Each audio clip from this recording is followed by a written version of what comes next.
Hey, ladies. Welcome to Small Business Saturday on Black Women Making Money. Very excited to be here today with all of you to talk about getting ahead of 99% of the people in your business, in your side hustles or part time income, as we are starting to call it over here. Everything on this channel is about upwardly mobile Black women getting to the top of the socioeconomic ladder. For most of you, kind of returning to our roots over here, to be upper middle class or top 20% of households, that just requires a $130,000 annual salary. Um, or a $550,000 net worth. And I know some of you may be thinking, ouch, Cherie, what are you talking about? That's a lot of money. The truth is, once you have certain skills, once you have certain um, access to people, it actually isn't that much. It actually isn't that high. So, what we talk about on this channel on Small Business Saturdays is how we are able to get there. Selfish Love is in the building. Hello, my dear. Everybody, don't forget to hit the like button as you are coming in. Let us talk today about this topic of getting ahead of the 99%. Most of us have heard that Black people are expected to be a permanent underclass. If you are familiar with Dr. Claude Anderson, he has talked about that for many years. I am not buying into that. I am not living that. I don't believe we have to be a permanent underclass. We live in arguably as many problems as the United States has. We still live in the greatest country in the world. And we live in a place where we have an opportunity to move up socioeconomically. It is our duty, it is our right to be able to do that, to be able to get there. Hey, Stephanie, I enjoyed your live earlier today, my dear. Hello, Beauty for Ashes. Nice to meet you. Yes, I have been in monk mode this year, working on my skills while being overemployed. Yay! I love it. All right. So, today, we're actually going to do a couple of things with regards again to, ahead of the 99%. Um, we are going to talk about monk mode a little bit. We're going to actually do a full session on going dark mode. And I'm probably going to do it on a Sunday because it's going to not just be for my entrepreneurs, it's also going to be for my ladies who are working, who are trying to level up in the W-2 space as well. But today, I'm specifically talking to my ladies um, who are in business. I want you to get ahead in business. So, first thing that we're going to talk about is overall just being 1%. What does being 1% mean? And I actually have an article that I'm going to show you, ladies, because y'all know I love my articles with regards to what it takes to be top 1%. So, did you know, based on statistics, 1% of freelancers, a freelancer and an entrepreneur is a little bit different. Freelancer is like a highly skilled person that kind of doesn't have systems in place. An entrepreneur is, a little bit has more systems in place. Let's just say that 1% of freelancers make $158,000 per year. The top 10% of freelancers make $117,000 per year. And the average freelancer makes $68,903 per year. These are the stats. These are the stats. So you may think, oh my goodness, $158,000 a year, $160,000 a year for me to be the top 1%. If you have the focus and if you develop the skills, you could be top 1% freelancer in almost anything that's out there. I say almost anything. With the rise of ChatGPT, with the rise of artificial intelligence, with the rise of so many different tools that are out there to help us, We are able to get there, ladies. We're able to get there. Hey, Goddess Athena, welcome back. Yeah, you've been in dark mode. Look, everybody's practicing this dark mode slash monk mode. I love it. So let's take a look, though, at this Medium article. This was written in June 2022 about the top 1% of earners with regard to being an entrepreneur. Kind of a couple of things highlighted here for you ladies. It says here the entrepreneurs you see in Forbes and the Wall Street Journal are not representative of most top earning business owners. In other words, we're seeing a lot of, you know, Zuckerberg and Elon Musk and things like that. That is not representative of the top entrepreneurs in the United States. A recent study called Capitalists in the 21st Century used IRS data to break down exactly how entrepreneurs in the top 1% earn their living. The reason why I wanted to show you this article is because they use data from the IRS. They didn't think about it. They didn't point their finger in the wind in order to figure out who the top 10% are. Ladies, what does it take to be in the top 1% of income earners? According to the study, the top 1% means that business owners earn $390,000 per year. There are about 1.1 million entrepreneurs in the United States who fall into the 1% category, ladies. Most 1% earners run what they call pass-through businesses. That means their business revenue is taxed only when it passes through to the owner as personal income. So these are people who have LLCs or S corps or things like that. Here's what most successful entrepreneurs really look like. Most successful entrepreneurs run a professional service business. Ladies, we think a lot of the successful entrepreneurs are running these big tech companies and things like that. That is not the case. Most successful entrepreneurs in the top 1% are running a professional service business. They're accountants, they're writers, they are consultants, they're people like this. They didn't code their way to some ginormous tech product. This gives me hope. I want to give you hope with regard to getting ahead and being the top 1%. D'Ambrosia saying, hi, Cherie, just want to stop in and say hello. Well, hello, my dear. So this is very exciting for us. This says here that the media limelight tends to follow more glamorous businesses, hip e-commerce stores, consumer-facing apps, people who make a living as influencers, or the heads of Fortune 500 brands. But most successful entrepreneurs do not run any of those businesses. They're in the business of expertise. Professional service entrepreneurs actively solve problems for a living. It's the CPA who performs your taxes. It's the consultant who implements your company's new tech stack. It's the freelancer who wrote your sales page copy, designed your website, or developed your web app. So yes, Stephanie is in the house. It's that UX designer that's being a freelancer, has a couple of people working with her, making $400,000 a year. Ladies, we're able to do this. We are able to get ahead of 99% of people in the country. The researchers said we find that most private business profits reflect the return of owner human capital. Overall, top earners are predominantly human capital rich, and the majority of top income accrues to the human capital of wage earners and entrepreneurs, not financial capital. So we're consistently hearing about these hedge funds and how rich these hedge fund people are. Ladies, you could start your freelance business today, and in a year of being dark mode, you could be at the top 1%.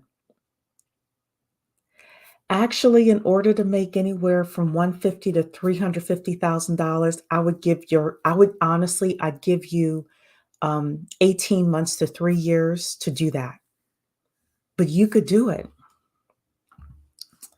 You're saying this is true. Professional services is where it's at. It is where it's at. A lot of people think that AI and robots are going to going to take over all the professional service people. That is not true. Professional services people have to use technology plus their own wits and their own smart in order to make more money.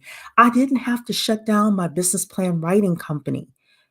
It was chugging along just fine. I just personally got tired and I wanted to do something else. But yeah, if you produce a product or a service that people want, absolutely the truth. Yeah, you're saying this is true and you're a CPA. I didn't know you were a CPA. Yeah. So you and selfish love should talk. This gives me hope. Saying here, specialization and focus are the key. According to the study, most successful business owners earn the majority of their income from a single source, which is their business. A lot of times people think, oh, we're seeing online, on this YouTube, on this Instagram. I got multiple streams of income. I got 18 streams of income. I got money coming in from all over the place. Ask them if they're the top 1%. Ask them if they're pulling in 400 grand. If they're not, we don't want to hear from them. This author is saying here that he has 6 streams of income: his writing services, ebook sales, stocks, interest, rent from a spare room, and medium earnings. These income sources are not evenly diversified. About 95% of his yearly income is derived from his writing services. All of these people running around saying they got 18 streams of income, that is great. However, we have to be honest with ourselves with regards to getting that one stream of income up and running and working for you. If you're familiar with Robert Kiyosaki, which actually I'm going to pull up Robert Kiyosaki really quickly. I'm going to pull up the cash flow quadrant.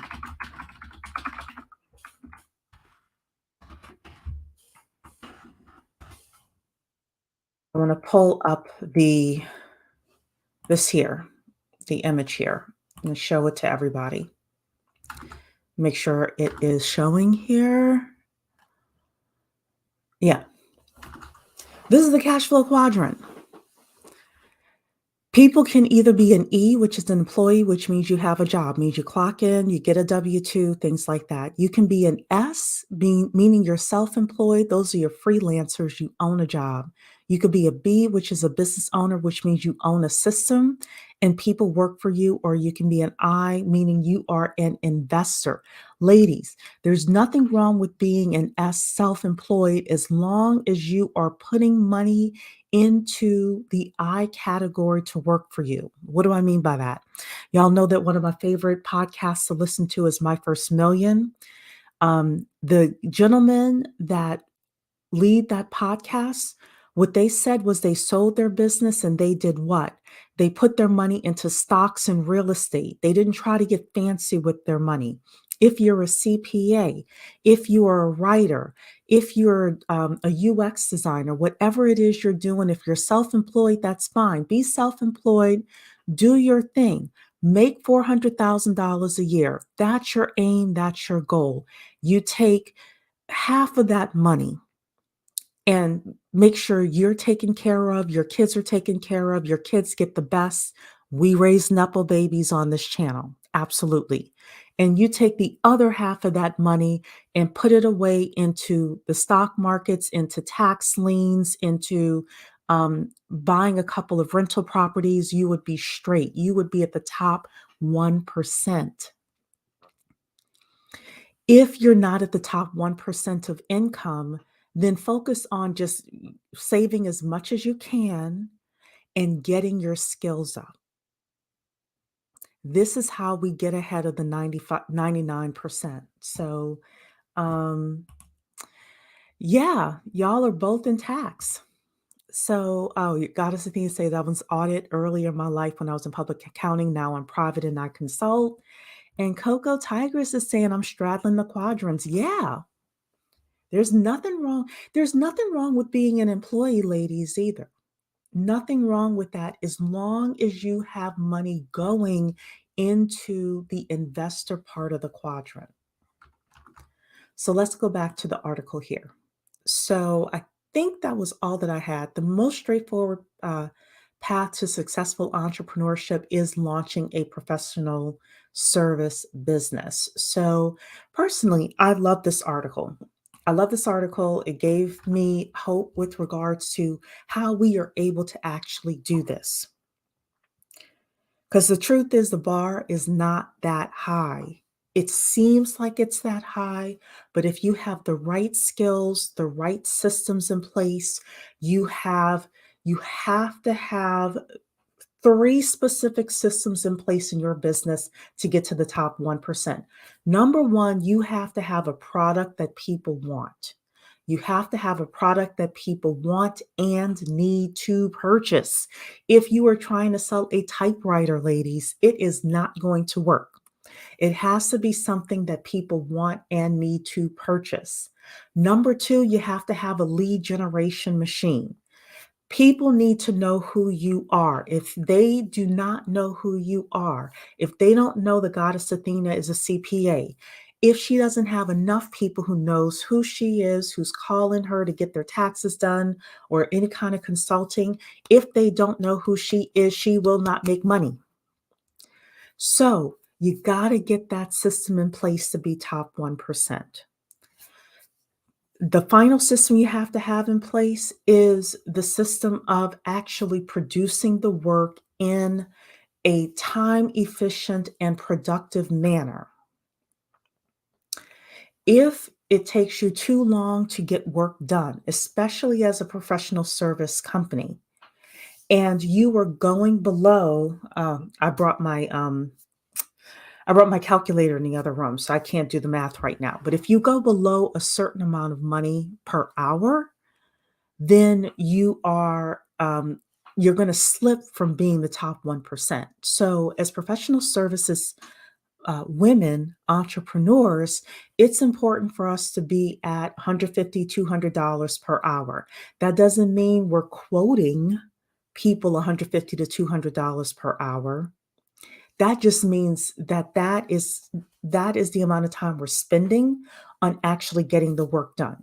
What do I mean by that? When I was a business plan writer, I would quote people oftentimes $3,900 for a business plan. By the time I got through all of their work, I was easily making 125 to 150 per hour. The person didn't need to know that though. They just wanted their business plan done. They didn't care how long of a time it took or how short of a time it took for me to get that done. For some of you who are in accounting, you're getting people's taxes done. We got a bill last year for our CPA to do our taxes with one of the organizations that I belong to, a $2,200 bill. I swear it didn't take her 10 hours to do our taxes. I know it didn't. These women were making two black women making money hand over fist, and then they had associated themselves with, believe it or not, the Robert Kiyosaki Foundation business because they wanted to really work with entrepreneurs who had real estate and work on their depreciation and things like that. Ladies, it's possible. What I want you to do today is I want you to think, how can I get to the top 1%? What does being top 1% look like to you as an entrepreneur and personally? I want you to think about that, ladies. What do I mean by that?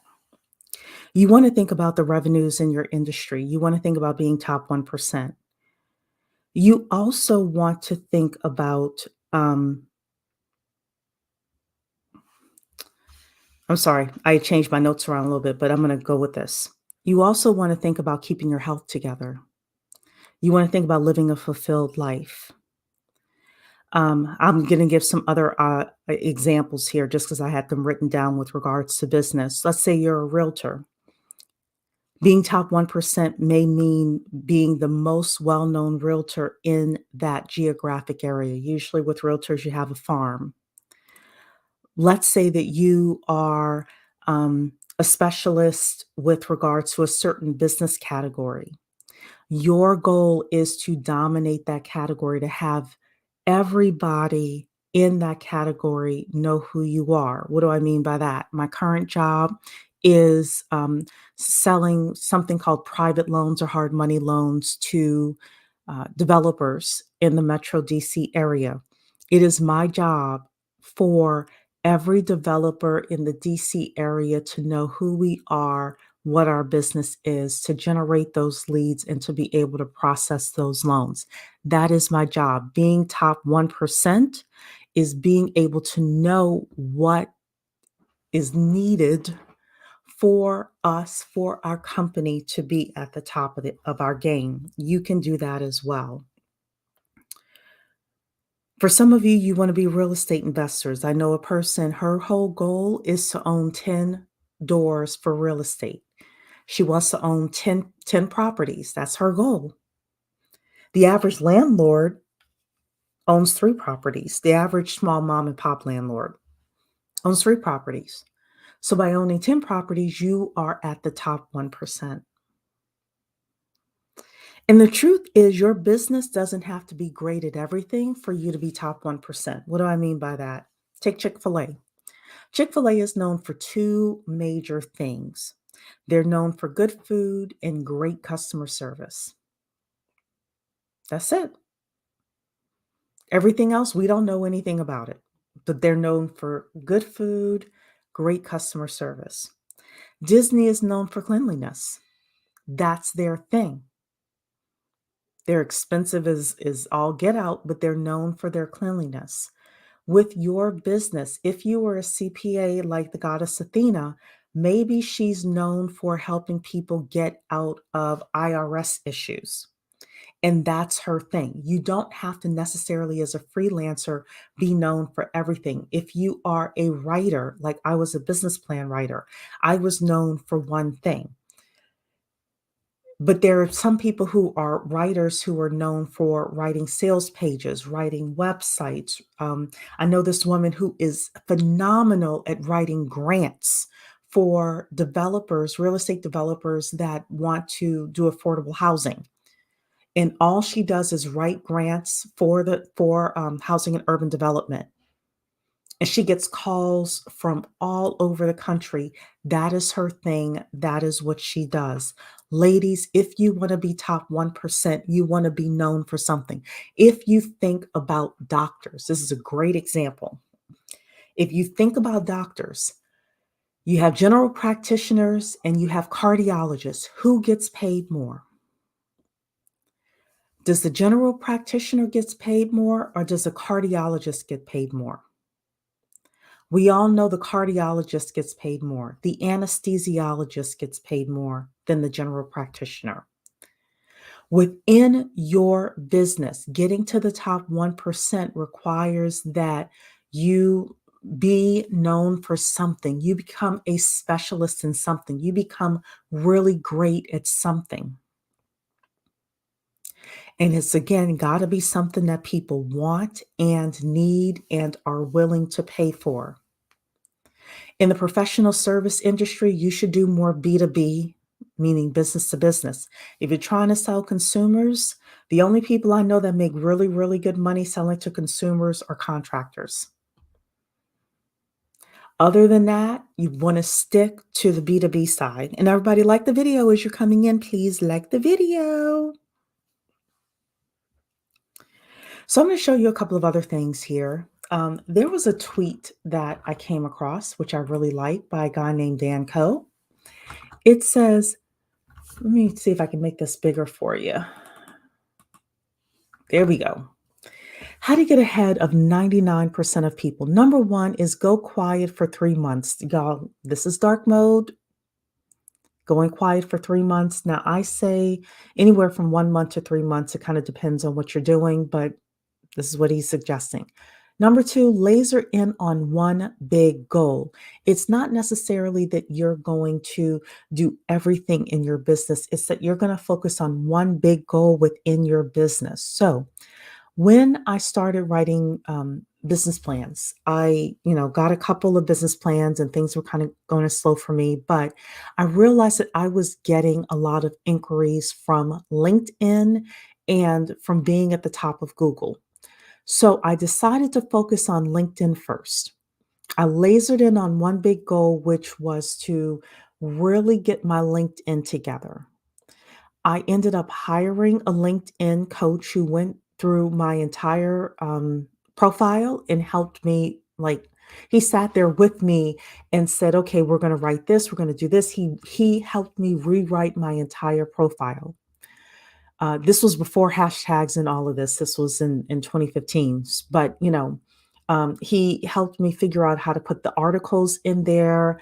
I became a premium subscriber, all of the things. So I honestly spent 3 months just focused on getting more people to contact me through LinkedIn. Between LinkedIn, YouTube, and Google, I made a lot of money. The first 3 months I focused on LinkedIn. The second 3 months I focused on YouTube. I focused on how can I put these videos out? How do I edit? I knew nothing about editing. This was back in 2015. I figured it out. I took 3 months. And when we talk about going dark mode and focusing on one big goal, like that's what you want to think about. What is the thing in your business that if you figured it out how to do it and actually did it and actually put it into practice, that it would explode your business? I started off with LinkedIn, but I've made more money through YouTube than any other place because people would Google or would put in YouTube how to write a business plan for X industry. I would come up. People would even question my price. You want to be the same way. It's not necessarily that your big goal is LinkedIn or YouTube, because it may be TikTok, it may be networking, it could be something else. Whatever it is that your big goal is, that's what you're going to have to do. Number three, self educate like mad. In order to be the top 1% of entrepreneurs and freelancers, you have to have the knowledge of the top 1% in your field. I'm practically going to say hardly anybody knows how to put a business plan together better than I do. I am the top 1% of that.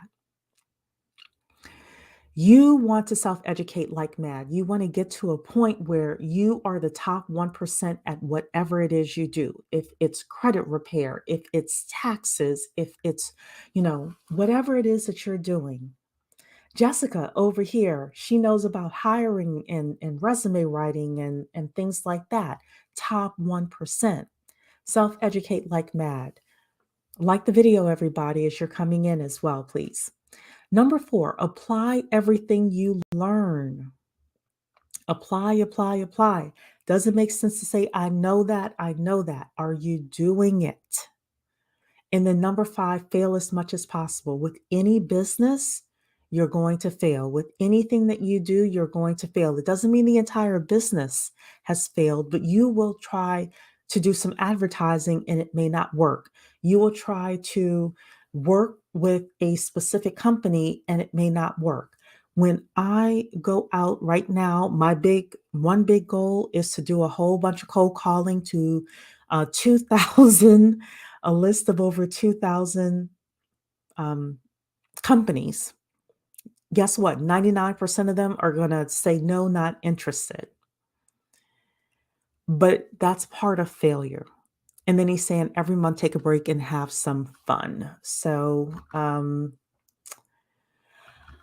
want to go to our friend Layla Hormozy. Layla Hormozy came out a few days ago with this video here about the 7 habits of maximum productivity. In order for us to be top 1%, we are going to have to be productive. So I'm going to go through what Layla is saying. I'm also going to drop the StreamYard link into into the chat in case anybody wants to come up. But once we've heard from Layla, I have a couple of final words for you, and then we are going to head out so we could actually enjoy our Saturdays and make some money. With you my top 7 productivity habits that have allowed me to grow, build, and sell 3 companies before the age of 30 and now run a $200 million portfolio. The first habit is unfollow on social media. So when I was 23 and we started our first business, I had a mentor once tell me that I had a very high tolerance for doing things that weren't important. I would work hours on end from when I woke up to when I went to bed, but I wasn't working on the right things, and I was doing a ton of different activities that weren't actually moving the ball forward. The first thing that I thought of was I really need to make sure that I'm consuming the right thing, because what we consume is what we think about, and it adds noise in our brains. And so I went on my Facebook, my Instagram, and I unfollowed every single person that I felt wasn't helping me focus on the most important things, tasks, and goals. If you have a huge amount of people that you follow on social media, if you find yourself constantly going down rabbit holes, getting distracted, or noticing negative feelings arising when you're scrolling social media, anyone who doesn't make you feel positively or uplifted or encouraged, unfollow them. Then you go through and ask, is this person adding value to my mission? Is this person and watching their content helping me achieve my goals? And then you go through and do a second flush. The second productivity habit is not texting back immediately. I learned this when I was 21 and I was a trainer. And at that point, I think I had like 36 clients. They would text me all the time. At that time, I had a coach, and I remember telling her about this. And I was like, gosh, this is so annoying. And I remember she looked at me and she was like, Layla, why do you think you're obligated to respond? Just don't. And I was like, what do you mean don't? Don't respond? Yes, do not respond. You will teach people how to interact with you by how you interact with them. That was the most. I will say this. I'm not a plumber. I'm not an electrician. I'm not taking care of your children. If I have one of those 3 jobs, then yes, I have to text back pretty much immediately. I have to call back pretty much immediately. Anything else that we're doing, you can definitely like give yourself permission to not text back immediately, not call people immediately. I make it a case in point not to call or text people or email people back immediately either. Moment in time where Layla Hormozy became an awful texter because I never text people back immediately. And if that means that some people don't like me, they think I'm rude, oh my gosh, that's so inconsiderate, you don't text people back right away, or you never do, I don't care. I'm okay with it because I know that I'm going to get to where I need to go. The third productivity habit is using my cell phone as a reward. While I'm working during the day, I actually put my cell phone on a charger on the other side of the room. And the deal that I've made with myself is that I'm not allowed to get my phone until I'm done with whatever the task at hand is. A lot of the times when we're trying to get things done and we're trying to be productive, we constantly start distracting ourselves. Oh, I'm hungry. Oh, I'm thirsty. Oh, I need to check my phone. I try to do nothing because I feel like that's my brain trying to get out of the discomfort of focus. So the reason this works is because I'm moving the phone out of sight. Whatever you're trying to eliminate as a distraction, physically make a barrier. Put it somewhere that is hard to reach, put it somewhere that is out of sight, and you will find that it is much easier to focus. The fourth. I've also noticed that eating while I'm supposed to be focused is, I've had to curtail that significantly. Sometimes it's mindless eating. Oh, I'm having a little bit of potato chips while I'm trying to do like a major task. Um, Ladies, this is just a suggestion, but try to just focus. I mean, I have water right next to me, but other than that, like I really do try to have my eating time for eating. I had at one point even set up my eating at the kitchen table and not in front of my computer at my desk. These things do make a difference. Productivity habit is learning to create a season of no. So the reason a lot of people aren't productive is because when they're in a season that they need to grind, they need to get shit done, they need to get something off the ground, whatever it may be, is that they're in a season of yes without knowing or acknowledging it. Saying yes to dinners, yes to vacations, yes to friends' birthdays. And so most people live their life in a consistent season of yes. And the easiest way to be productive is to acknowledge when you need to be in a season of no. And we did this first, Alex and I, when we started Gym Launch. This is a season of no. Every time someone asks us to do something, the answer is no. And the reason for that, if somebody asks, well, why wouldn't you come to my wedding? Why wouldn't you go to my birthday party? You say, oh, I'm in a season of no right now. It's nothing personal. I'm in a season of no. Now, the irony is I've been in a season of no for like 7 years. I think I took like one break for 6 months, but that has helped me tremendously. Freedom is not the ability to say yes. Freedom is the ability to say no. And what you have to understand is this doesn't mean that there's anything wrong with the people you're saying no to or the opportunities you're saying no to. It means that you're saying yes to the most important one and no to anything else that's not contributing to it. The fifth productivity habit I have is proactively scheduling deep work time. So what happens usually is that when you're trying to achieve a really high goal, usually you need other people to help you do it. And so what happens is that everybody's trying to contribute to that goal. But what you start to notice is you start to become reactive. Your whole day is answering other people. And by the end of the day, you realize that all your brain juice is gone and you haven't even moved anything forward. I realized this when we started Gym Launch. I didn't understand the importance of this because I thought to myself, well, I'm a servant leader. I need to be there for my team. But I also didn't realize that on the other side of that was that I needed to be there for the company.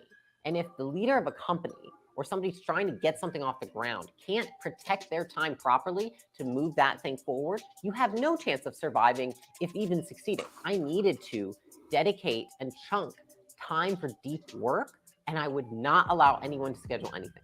I don't take meetings before 11. So I want to comment about this because um, most people are either morning birds or night owls. And if you're leading a team, if you are trying to get things done, oftentimes it's better to either do things early in the morning or to do things late at night. You kind of have to know what your sweet spot is with regards to when you work best. She is right that at least when I was, especially when I was doing business plans, I did my best work when I had 3 hours just set aside to focus on a client work. And actually, I did even better when I had certain days of the week where I shut off my phone from 9 to 4.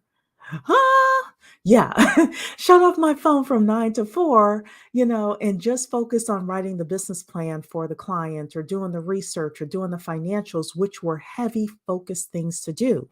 Now, with the business that I have, I actually have to set aside time in order to focus on outbound calls, doing it 90 minutes at a time, having my list. I have to prepare my list the night before for the morning that I'm going to start calling people, so you're going to have to think about when your focus time is going to be and what you're focusing on. Are you trying to get that book written? Are you trying to get in front of somebody? Are you trying to get those taxes done? Whatever it is, having focus time is very, very important. Hey, Wooden Core, you don't worry about being late. I'm trying to get my act together. So I turned, girl, good for you. Good for you. That's what we're talking about. We're talking partially about, using monk mode to get 100, sorry, to get ahead of the 99%. Can't talk anymore. I'm going to pull this back just a little bit here. Let's hear what else Layla has to say. I don't take meetings before 11. I use that time in the morning to move forward the things that move forward the biggest goals I have. By doing that, I serve everybody else in a much higher way than I do if I'm constantly reacting to people all day. If you're proactive, you're focused on preparing. If you're reactive, you're focused on repairing.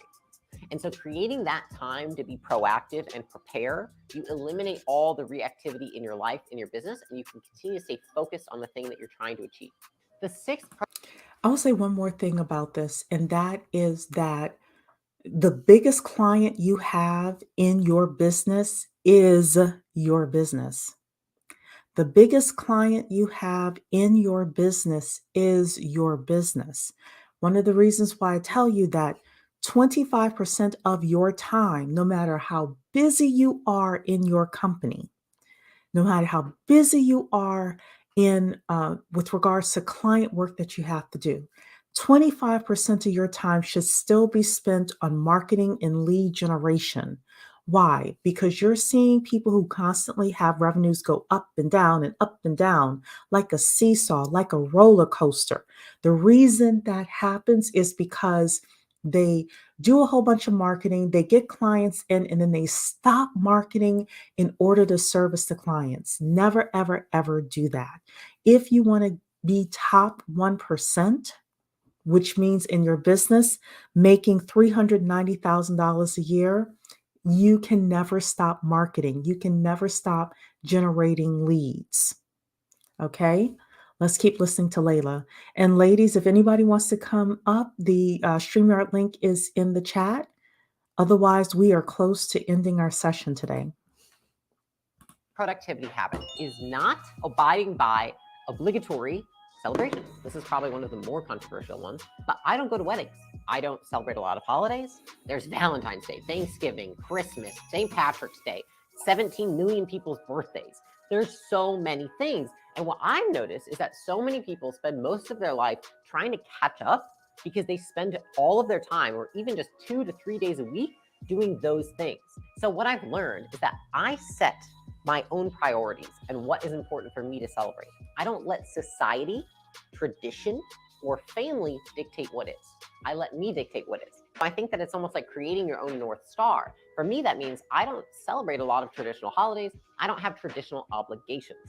I believe that what I'm doing, what I'm trying to achieve, is much more important than those things, and therefore I sacrifice those things. Go through your calendar and look at all the things that you attended that were obligations, or you felt were obligations. And then ask yourself, which of those things are you still happy that you did? Use that to create your template going forward so you do know what things you say yes to and what things you say no to. I don't attend birthday parties. I don't go for drinks. Our goal is to eliminate the things that are not important to you. Maybe they're important to somebody else, but they're not important to you. The seventh productivity habit I have is having outcome-focused interactions. If I'm going to meet up with somebody, I always need to know, what is the outcome of this interaction? What is the goal of this interaction?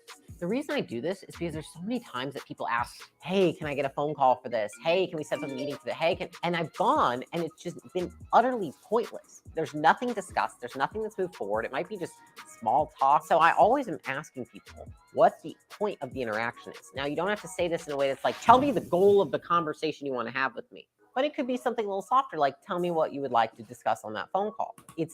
She's 1,000% right about this. About 4 years ago, that was the last time I had to learn this lesson. Somebody that I really respected asked me to get on a Zoom with somebody else that he knew.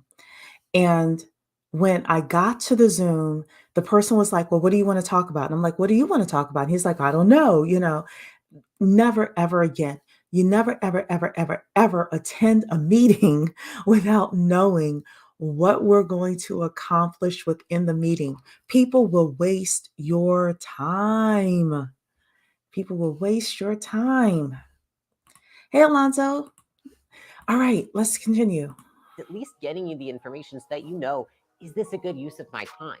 If you are asked to do something, that person doesn't have a reason for it or an outcome focused, it's for them and not for you. It's about the opportunity cost of your time.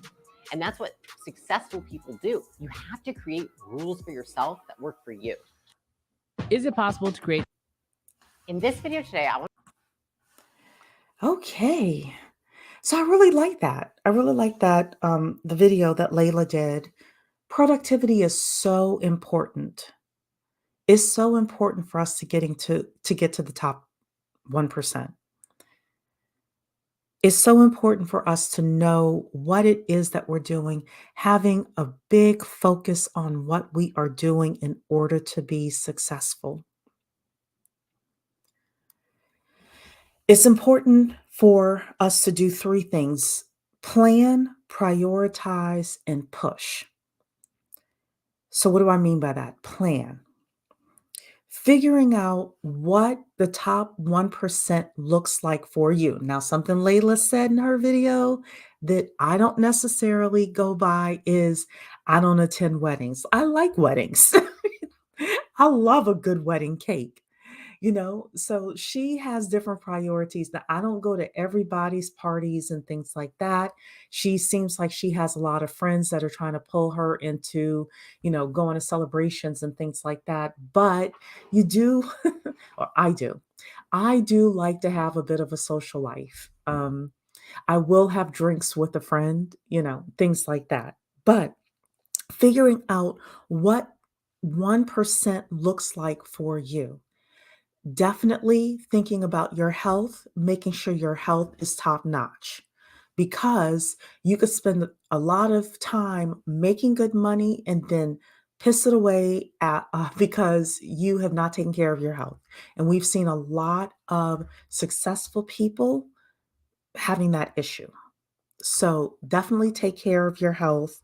But within this topic, really thinking about again, what 1% looks like for you. What are you going to work on? What your big single focus is going to be over the next 30, 60, 90 days, and actually putting a plan in place for you to be able to take action on. Number two is prioritize. Prioritize that this is the big thing you're going to work on. Prioritize your monk mode. Prioritize the communications, letting everybody know that you are in monk mode, putting together your rules of engagement for people, being able to say no, and actually doing whatever it is that you need to do, getting rid of the distractions in your life. Some of you need to get out of commitments, some of those church commitments that you have, some of those family, friend commitments that you have. If you can't get out of now church commitments, turn them to zero. But family, sometimes I understand you still got to do things with family. Can we lessen it? Can we lessen it from 4 days a week to 1 day a week? Can we collapse time? Things like that. And then the final thing is you got to push. There are two things that are going to happen during this period of time. You're going to get bored and it's going to get hard. And being able to push through the boredom and push through the hard times is what gets you to the top 1%. You will not get to $390,000, which is the top 1% of entrepreneurs, if you cannot push through the boredom and if you cannot push through the hard times. It's impossible. So again, my 3 Ps, you got to plan, you got to prioritize, and you got to push through. Legacy, hello, my dear. Wooden Core saying agreed. So many meetings and phone calls could have been an email or a text. Ain't that the truth? Well, no one has come up on StreamYard, so I'm going to give you the rest of your Saturday back. Ladies, think about getting to the top 1%. Think about what it's going to take. Plan, prioritize, and push through. See you next week.